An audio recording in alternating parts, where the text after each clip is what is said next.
Now we are going to go to therapy. I just need to find my bag. Therapy. I'm hoping that today won't be a terribly painful session. Sometimes therapy gets that way because I am digging through. I'm digging through um, some pretty intense things. But you guys know I highly 1000% recommend therapy. Really quick before I go into therapy, because I kind of wanted you guys to be able to see just like my energy, my vibe, like, I feel good, like the day is going exceptionally well today. um, but I wanted you to see sort of like what mood I was in before I went in, because I think one of the misconceptions that people have about therapy is that when you go you'll magically feel better. No, it's often that when you go you will be sifting through so much emotional, mental, and perhaps, like, if you're anything like me, physical baggage, that when you go you will feel worse for a while. Like, you'll feel worse coming out of it. But if you stick with it, you will feel better. And I find, even with myself and just different people that I talk to, that people often quit therapy because it literally brings up too much stuff, and they're like, oh, I was going to therapy, and now I want to end my relationship, or I have to have this tough conversation with so and so. Like, the act of going to therapy brings up all this stuff, so then you begin to behave based on the new knowledge that was discussed, uncovered, however you want to look at it, and that upsets your life. Like, and so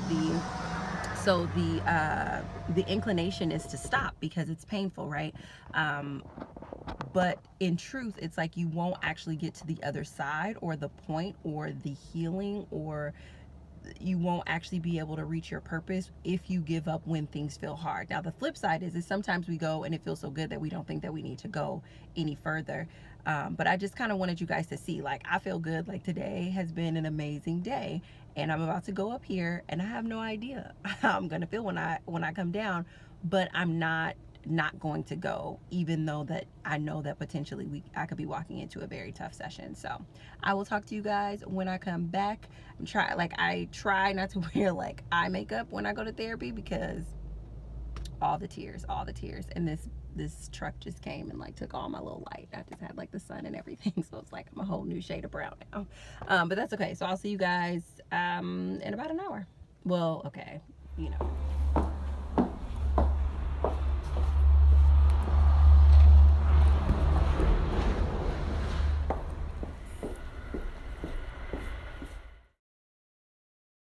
So I am out, and I don't know if you can tell just because the lighting is a little bit different than it was before, but there were some tears.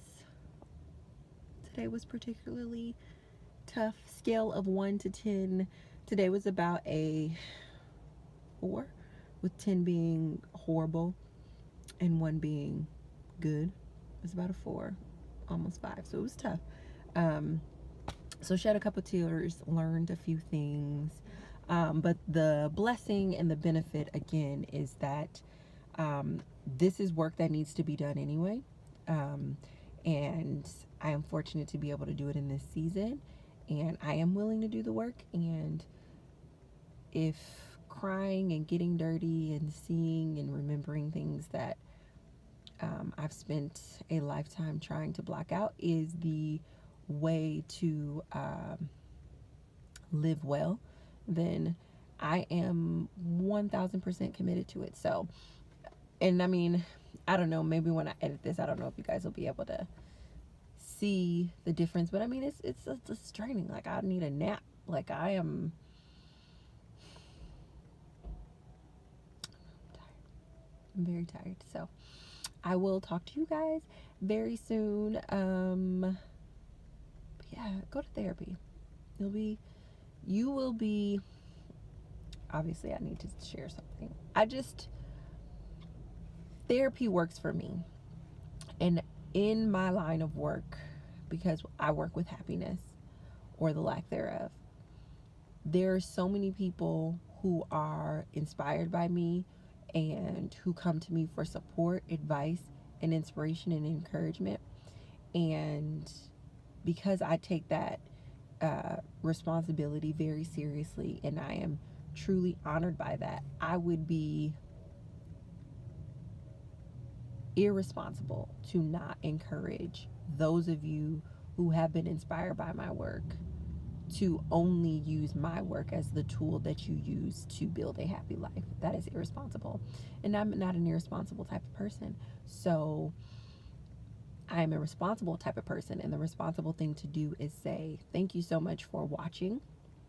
Thank you so much for commenting. Thank you so much for valuing my work.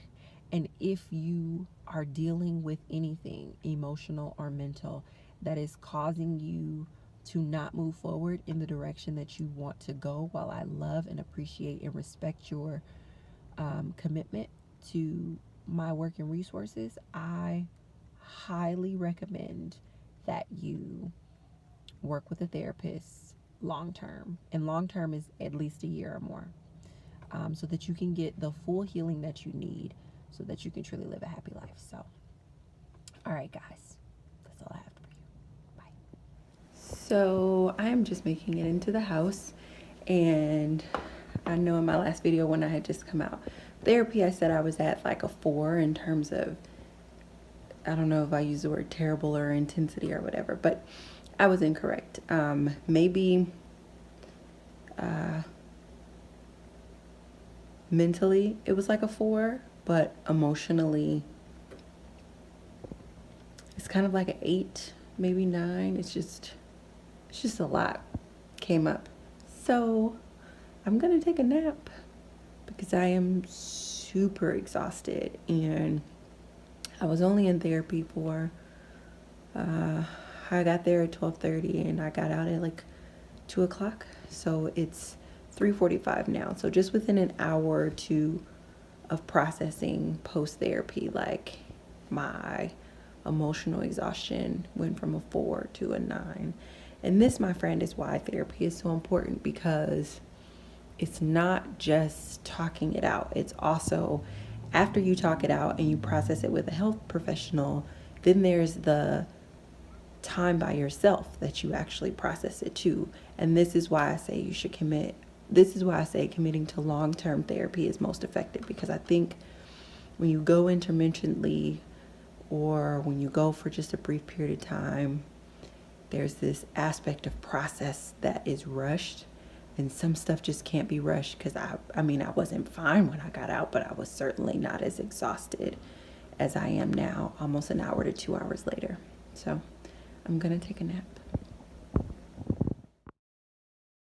So I am just waking up from a mighty long nap, and I just want to quickly show you guys, like on the computer here, how you can find a therapist. It is 8:15, so that's what I mean when I say like emotionally draining. And I'm so happy and grateful that my circumstances are set up in such a way that I had time to actually rest while processing all that came up. So let's look at how you can find a therapist if this is something that you're interested in. Okay, friends. So first thing, type in your Google search Psychology Today therapist. And it's really amazing because it'll pop up a menu and you can click right here that says Therapist Finder. As soon as you click into there, you will be brought to a big page with a bunch of information. Don't worry about any of that information. Go right to the top, up in the right-hand corner, and put in your zip code, because you want to try to find someone who's in your area. After you put in your zip code, then come all the way over to the left side. You will see that it lists insurances. If you have insurance, click insurance. It'll filter it out. You'll see that it lists issues. And I love that, because when you click more, you can see that there are a plethora of issues to choose from. Now, this is good because you get to specify the type of treatment that you get. That is really important, getting detailed. So I was dealing with depression, so I'm going to click depression. So then I get another list, right? And if you look to the left, you see that, there are additional filters that you can use, but you get another full list of people. And then I will just come down here. I like cognitive behavioral therapy, so I'm going to select that just to get a little bit more detailed.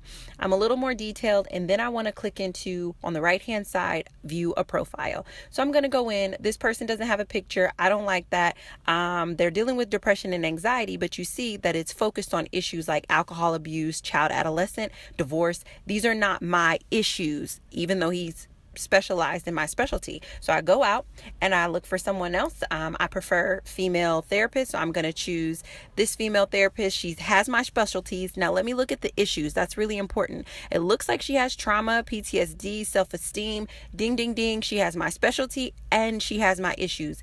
That is really important. Specialty and issues. After that, I look at the cost of everything. I look at her qualifications, and then I go up and I read this profile, because this profile is going to tell me whether or not I'm going to like this person. And that's important. After that, I see her number right here at the right, and then I give her a call. I give her and 4 other people a call whom I've just went through this whole search with. And I do that because if there was ever a time that you were going to be picky, it is when you pick a therapist. You should be picky. And I call 5 people, 3 to 5 people, because what's going to happen is you're going to get voicemail, but when they call you back, you'll be able to hear them and you'll be able to get a vibe. If your secretary calls me back, I'm probably not going to work with you. That's just me. That's not everyone. I don't want that measure of professional attitude in my therapy experience. If you call back and you're a little too matronly, it's not going to happen. If you call back and you're a man, it's not going to happen. And this is, my preferences have been built over time, but just as a word of advice, like, look for more than one. Don't put all your therapy eggs in one basket. This is a person who is going to be intentionally digging through your deepest, darkest, fullest baggage, and you want to make sure that it's somebody that you vibe with. It's not just their certifications, it's also how you feel when you are with them, which is the reason why having a variety of therapists is really actually awesome. It's not an indication that the world has gone wrong. It's just an indication that we get the benefit of selecting someone who can specifically help us, who's specialized in our particular issues. And that's it, guys. So I'm just gonna pop up a little screen so you can kind of see the checklist for when you're looking, but that's it. I appreciate you all for watching, and I hope that this vlog and this little tutorial has been helpful. I will talk to you guys soon. I love you so much. Bye.